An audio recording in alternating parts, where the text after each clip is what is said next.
Alô, comunidade das redes sociais, mais uma vez aqui para tratarmos de mais um tema. E o tema de hoje é a condenação de Bolsonaro, que parece que está sendo gradativamente encaminhada. Acho muito difícil que isso não aconteça. A condenação vem sendo conduzida porque o Procurador-Geral da República resolveu fatiar as denúncias para que elas prossigam de forma mais efusiva. E parece muito difícil que Bolsonaro escape das condenações. Acho que... E o que dizer? E o que não dizer, uma vez que já falamos tanto de que Bolsonaro cometia crimes aqui, crimes ali, crimes contra a saúde pública na época da Covid, incentivando as aglomerações. Bolsonaro perdeu os direitos políticos porque resolveu chamar embaixadores de outros países para falar, para colocar em dúvida as urnas eletrônicas, sem provas, etc, e etc. Tem a questão das joias que misteriosamente iam sendo deslocadas para outros lugares a não ser o erário público. No passado, as rachadinhas, ou seja, peculato, roubo de dinheiro público, pessoas que trabalhavam nos gabinetes dos Bolsonaros, mas não compareciam, não tinham o crachá, enfim, um histórico de crimes que foram sendo acumulados. E se Bolsonaro ficasse lá na insignificância do baixo clero do Congresso, ele não seria capturado, talvez nunca seria capturado, mas ele resolveu alçar voos à presidência da República e, como diz a Bíblia, o que se muito lhe é dado, muito lhe será cobrado, Aliás, o Bolsonaro que vive falando que conhecereis a verdade e a verdade vos libertará, citando a Bíblia, então isso é uma verdade, Enquanto ele não era presidente da República, enquanto ele era um mero presidente, um deputado do baixo clero, ele era menos cobrado. Uma vez se tornando presidente ou ex-presidente, passou a ser muito mais cobrado por aquilo que faz. Então, me parece que está encaminhada a condenação de Bolsonaro. Isso tem a ver com algo que eu já falei, que é o eleitor e o judiciário.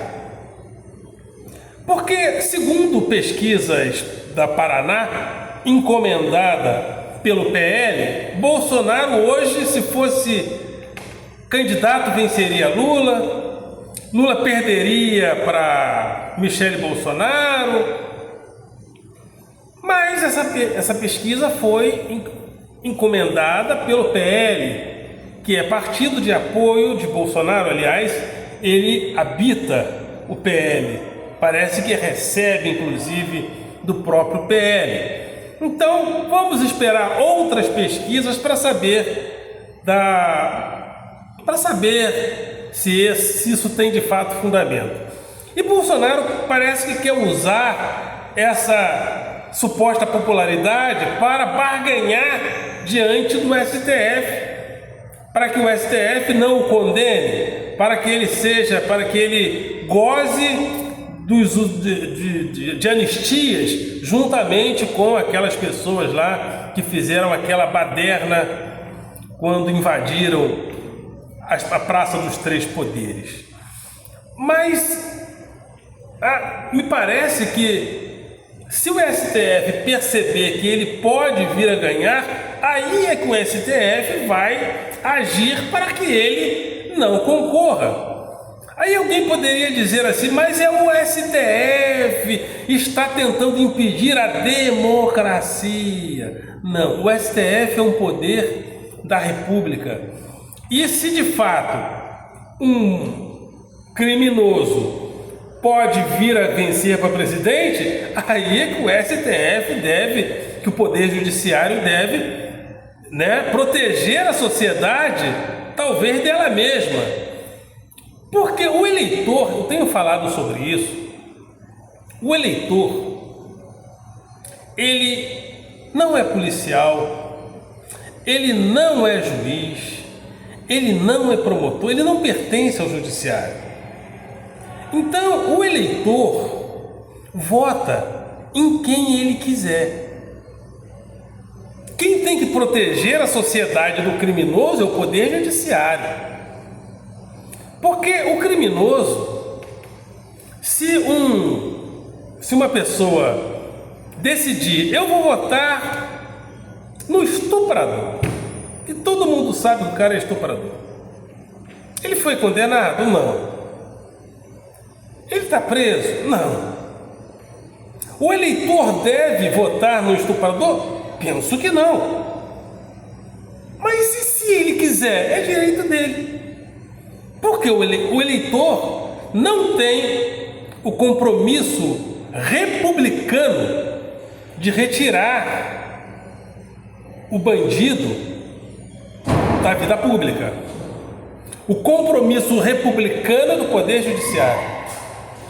O eleitor tem sim um compromisso ético, moral, mas se ele não quiser, e se ele quiser votar no bandido, e se ele quiser votar no estuprador, e se ele quiser votar no corrupto, direito dele. Tanto é que agora, mesmo com todas essas evidências, mesmo Bolsonaro já tendo perdido os direitos políticos por 8 anos, tem gente que gosta dele. Quem gosta dele e quer votar nele tem o direito democrático de assim fazê-lo. Porque o eleitor é o eleitor. Ele não é o juiz. Ele não tem o compromisso republicano de retirar o delinquente da vida pública. Ele não tem esse compromisso. O compromisso dele é com a consciência dele. Se a consciência for boa ou se a consciência for má. Então, a gente tem que deixar um pouco esse mito, né? Esse mito do eleitor juiz, esse mito do eleitor policial, esse mito do eleitor do STF. Não, o eleitor é o eleitor. Ele vota em quem ele quiser. Mas o Poder Judiciário, sim, tem o compromisso republicano, inclusive no uso fruto da lei da ficha limpa. Aliás, que lei assertiva, né? As pessoas, às vezes, acham que o Brasil não vale nada, que o Brasil é uma bagunça. Não, o Brasil tem leis assertivas. O Brasil tem leis contra o racismo, coisas... O Brasil foi o primeiro país a ter lei contra o racismo, lei Afonso Arinos, lá da década de 50, se eu não me engano. O Brasil tem lei do direito do consumidor. Há países desenvolvidos que não têm isso, nós temos. Temos leis da ficha limpa, coisas que outros países não têm.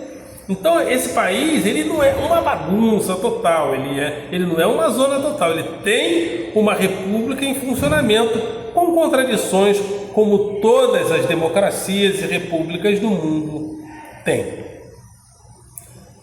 E a torcida do Vasco, vai ser preso. Agora fiquei com orgulho de ser vascaíno, né? A torcida do Vasco homenageando o Bolsonaro. Ele acha que ele ainda tem o mesmo prestígio de outrora, quando ele se dizia honesto. Não tem mais. Eu quero ver as outras pesquisas. Eu quero ver outras pesquisas de outros institutos de pesquisa para saber se de fato o Bolsonaro, que não vai concorrer, Bolsonaro está fora da política, esqueçam. Mesmo se o Congresso desse a ele alguma anistia, o Supremo barraria. Então, Bolsonaro político, homem público, com direito a se candidatar, esqueçam. Isso não vai mais acontecer. E não vai mais acontecer por um compromisso que a República tem, que o Poder Judiciário tem de proteger a sociedade, às vezes, dela mesma. Porque a sociedade, o eleitor, não tem o compromisso republicano, o dever republicano, compromisso ético e moral até sim, mas o dever republicano de retirar o delinquente da política pertence ao Poder Judiciário, pertence à polícia, juízes, promotores. E o eleitor vota em quem ele quiser. Porque o eleitor, quem é o eleitor? O eleitor não é bom, o eleitor não é mau, o eleitor é o eleitor. Se há eleitores que gostam de gente que não presta.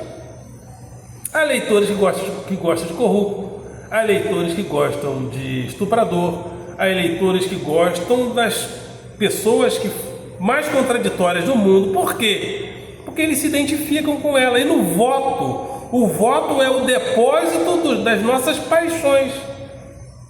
O voto é o depósito das nossas paixões.